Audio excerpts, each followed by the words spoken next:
Hintay ka ng mundo,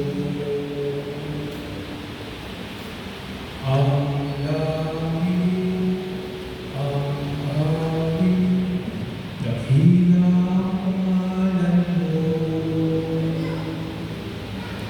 Inuwag mo sa aking panaginip,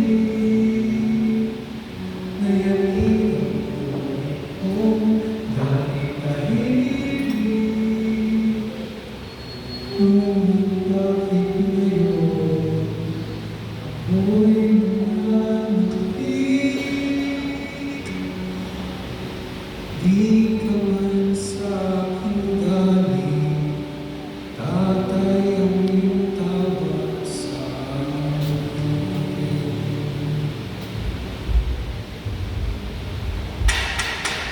Tao po! Tao po! Maaari po ba kami makisino? Malapit ang mga nakakasama ko! Paumanhin, ngunit puno na ang lugar namin dito. Pasensya na po, puno na ang aking bahay.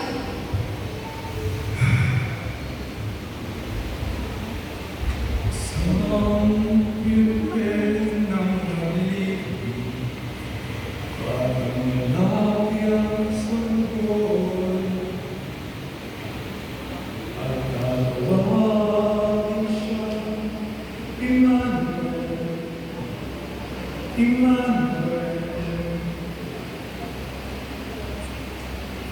Wala po lugar sa bahay, ngunit maaari kayong pumunod sa aming sabsaban. Hindi ito ang pinakamainam, ngunit makakapagpahingahan.